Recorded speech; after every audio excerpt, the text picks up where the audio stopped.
নমস্কার বন্ধুরা, education culture YouTube চ্যানেলে তোমাদের প্রত্যেককে স্বাগতম। তোমরা যারা 2026-27 শিক্ষাবর্ষে পশ্চিমবঙ্গের আইটিআই শিক্ষার সাথে নিজেদিকে সংযুক্ত করতে চাইছো, তাদের অনেকের একটা প্রশ্ন যে দাদা, আমি মাধ্যমিকে এত পার্সেন্ট নাম্বার পেয়েছি, আমার কি একটা গভর্নমেন্ট কলেজ হবে? দাদা, আমি ফিজিক্স এবং ম্যাথামেটিক্সে কম নাম্বার পেয়েছি, ওভারঅলে আমার নাম্বার বেশি আছে, তাহলে আমি কি আমার পছন্দসই টলিগঞ্জ কলেজে ফিটার ট্রেড পাবো? এরকম বিভিন্ন প্রশ্ন তোমাদের মনে। আজকে তারই একটু স্পষ্ট উত্তর খোঁজার চেষ্টা করব। আজকের আলোচনার আমাদের বিষয়বস্তু হচ্ছে মাধ্যমিকের প্রাপ্ত মার্কসের সঙ্গে আইটিআই র্যাঙ্কের সম্পর্ক।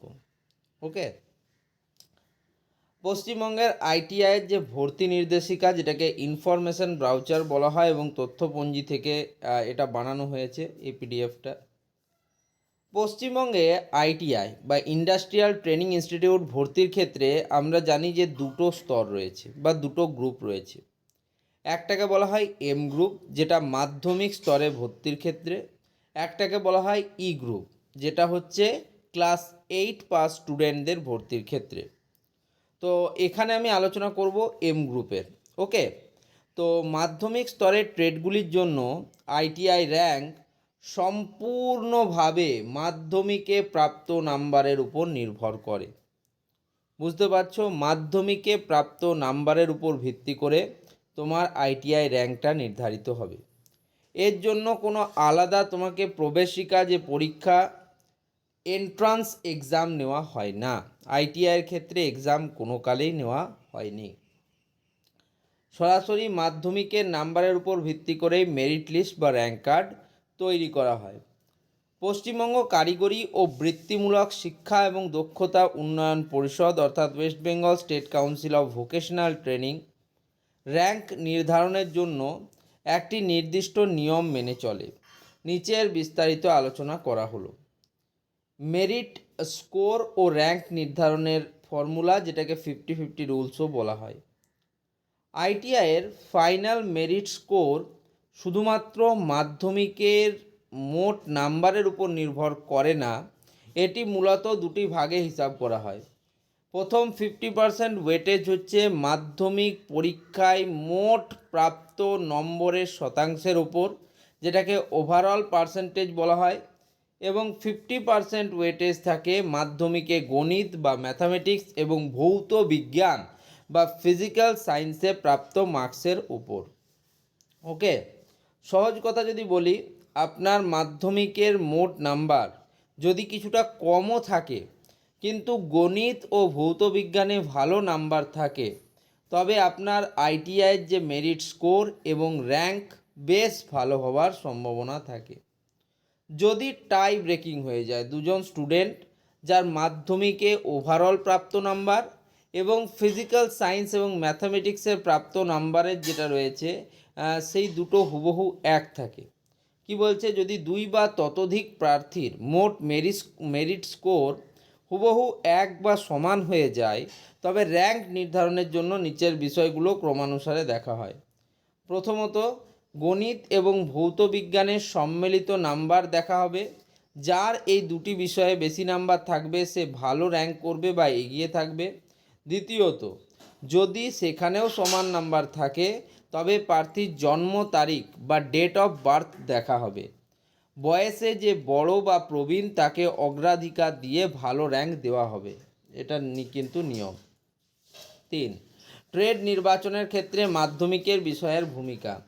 ইঞ্জিনিয়ারিং ট্রেড যেমন ইলেকট্রিশিয়ান, ফিটার, টার্নার ইত্যাদি ট্রেডের ক্ষেত্রে এই শীর্ষ ও জনপ্রিয় ট্রেডগুলি পাওয়ার জন্য মাধ্যমিকে গণিত ও ভৌত বিজ্ঞান বিষয় দুটি থাকা একদম বাধ্যতামূলক, তবেই কিন্তু তুমি এই ট্রেডগুলো পাবে, যথাক্রমে ইলেকট্রিশিয়ান, ফিটার, টার্নার, ওয়েল্ডার এই ট্রেডগুলোর ক্ষেত্রে। নন ইঞ্জিনিয়ারিং ট্রেড যেমন ড্রেস মেকিং হলো, স্টেনোগ্রাফার হলো ইত্যাদি, যেসব ছাত্রের মাধ্যমিকে গণিত বা ভৌতবিজ্ঞান ছিল না তারা কেবল নন ইঞ্জিনিয়ারিং ট্রেডগুলির জন্য যোগ্য বলে বিবেচিত হবে। এখন এত যে আমরা কথা বলছি আইটিআই অ্যাডমিশনের ক্ষেত্রে, তার প্রাথমিক ক্রাইটেরিয়াটা হচ্ছে must be an Indian citizen, ভারতীয় নাগরিক কিন্তু হতে হবে, এটা কিন্তু হচ্ছে মূল ক্রাইটেরিয়া। ওকে, তোমরা জানো বর্তমানে এসআইআর বা স্পেশাল ইন্টেন্সিভ রিভিশন হওয়ার পর থেকে কিন্তু এই জিনিসটা বেশ মাথাচাড়া দিয়ে উঠেছে। সেক্ষেত্রে যে সমস্ত স্টুডেন্টরা তোমার ভোটার কার্ড রয়েছে এবং এসআইআর বা স্পেশাল ইন্টেন্সিভ রিভিশনে যাদের কিন্তু 2026 বছরে তোমাদের নাম নথিভুক্ত হয়েছে, তাদের ক্ষেত্রে কিন্তু প্রথম ক্রাইটেরিয়া যেটা আছে সেটা অবশ্যই মিট আপ করে নেবে। যারা হয়তো মাধ্যমিক দিয়েই তোমরা আইটিআই শিক্ষার সাথে যুক্ত হচ্ছ, তাদের ক্ষেত্রে বিষয়টা বিবেচ্য হবে না, কারণ 16 বছরে তোমার কিন্তু ভোটার লিস্ট রেডি হবে না বা ভোটার কার্ড তৈরি হয় না। ভোটার কার্ড তৈরি হওয়ার জন্য ন্যূনতম 18 বছর লাগে, ঠিক আছে?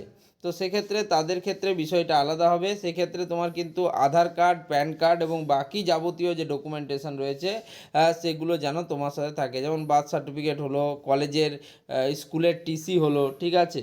তো এই বিষয়গুলো অনেকেই একসাথে ভাবছো আইটিআইও করব প্লাস স্কুলও করব বা আইটিআইও করব প্লাস কলেজও করব। তাদের ক্ষেত্রে আমার একটা ইম্পর্ট্যান্ট ভিডিও আছে, সেটা তোমরা দেখে তারপরে কিছু সিদ্ধান্ত কিন্তু নেবে।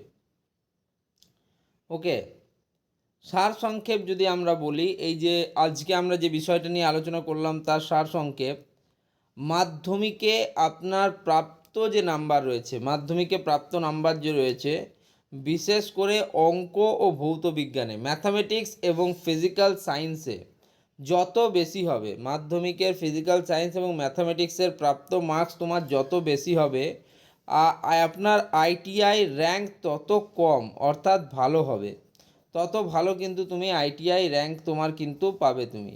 আর র্যাঙ্ক যত ভালো হবে তোমার, ঠিক আছে, তত তোমার কাছে কিন্তু অপশানস অনেক খুলে যাবে। এবং সরকারি যে আইটিআই কলেজগুলো রয়েছে সেখানে আপনার পছন্দ মতো সেরা ট্রেড এবং সিট পাওয়ার সুযোগ ততটাই বেড়ে যাবে। তবে এখানে ক্রিয়াশীল হয় কাউন্সেলিং প্রক্রিয়া। অনেক স্টুডেন্ট আছে যারা কিন্তু এই কাউন্সিলিং, চয়েস ফিলিং এই বিষয়গুলো সম্বন্ধে জানে না, তো বা তাদের পূর্ব অভিজ্ঞতা নেই। সেক্ষেত্রে আমি বলবো তোমরা কিন্তু আমার চ্যানেলের সাথে জয়েন করে যাও। ঠিক আছে, দেখো চ্যানেলে জয়েন বাটন রয়েছে, যারা সাবস্ক্রাইব করে রেখেছো তারা কিন্তু এই জয়েন বাটনটা দেখতে পারবে, সেখান থেকে তোমরা জয়েন করে যাও এবং তোমাদের কিন্তু সমস্ত রকম সাহায্য কিন্তু সেখান থেকে করা হবে, এটা আমি জানিয়ে দিচ্ছি তোমাদের। ওকে, সাবস্ক্রাইব করো এবং তারপরে জয়েন করে যাও। ধন্যবাদ সকলকে।